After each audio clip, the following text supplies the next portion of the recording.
Welcome to super stories. ایک دفعہ کا ذکر ہے کہ ایک بادشاہ کی رعایا بہت زیادہ خوش تھی۔ اس سلطنت کی رعایا بہت خوشحال زندگی گزار رہی تھی۔ ان کے پاس بے پناہ دولت تھی اور ان کو کوئی مسئلے مسائل نہیں تھے۔ ایک دن بادشاہ نے فیصلہ کیا کہ وہ اپنے ملک کی تاریخی اہمیت اور مذہبی عمارات کا دورہ کرے گا۔ اس نے فیصلہ کیا کہ وہ قافلے کی شکل میں پیدل سفر کرے گا تاکہ وہ اپنے لوگوں سے مل سکے۔ دور دراز کے علاقوں کے لوگ بادشاہ کو دیکھ کر اور ان سے بات کر کے بہت خوش ہوئے۔ ان کو بہت فخر تھا کہ ان کا بادشاہ ایک نرم دل انسان ہے۔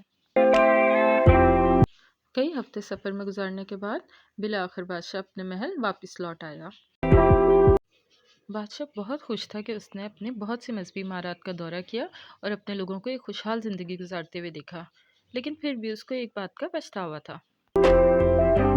اس کے پیروں میں شدید درد ہو رہا تھا کیونکہ اس نے ایک بہت طویل سفر پیدل طے کیا تھا اور یہ اس نے اپنی زندگی میں پہلی بار کیا تھا۔ اس نے اپنے وزراء سے شکایت کی کہ سڑکیں بالکل بھی آرام دہ نہیں ہیں۔ سڑکیں بہت زیادہ پتھریلی ہیں اور وہ اس درد کو برداشت نہیں کر سکتا۔ اس نے کہا کہ وہ اپنے لوگوں کے بارے میں بہت فکر مند ہیں جو کہ وہ اس سڑکوں پر پیدل سفر کرتے ہیں۔ یہ تو ان کے لیے بھی بہت تکلیف دہ ہوتا ہوگا۔ اس سب کو مد نظر رکھتے ہوئے اس نے اپنے مشیروں کو حکم دیا کہ اس ملک کی تمام سڑکوں کو چمڑے سے ڈھک دیا جائے تاکہ اس کی رعایا ان سڑکوں پر آرام سے چل سکے۔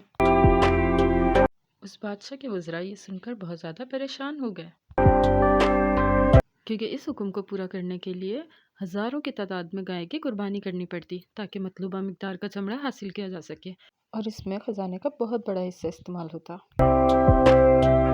آخرکار ان تمام وزیروں میں سے ایک سمجھدار وزیر آگے بڑھا اور اس نے بادشاہ سے کہا کہ اس کے پاس ایک اور حل بھی موجود ہے۔ بادشاہ نے اس وزیر سے پوچھا کہ وہ دوسرا حل کیا ہے؟ تو وزیر نے بادشاہ سے کہا، بجائے روڈ کو چمڑے سے ڈھکنے کے آپ اپنے پیروں کو چمڑے سے کیوں نہیں ڈھانپ لیتے؟ بادشاہ یہ حل سن کر بہت حیران اور خوش ہوا۔ اس نے اپنے لیے چمڑے کے جوتے بنوانے کا حکم دیا اور ساتھ ہی اپنی رعایا سے درخواست کی کہ وہ بھی چمڑے کے جوتوں کا استعمال کریں۔ نتیجہ یہ نکلا کہ ہمیں بجائے دنیا کو بدلنے کے اپنے آپ کو بدلنے کی کوشش کرنی چاہیے۔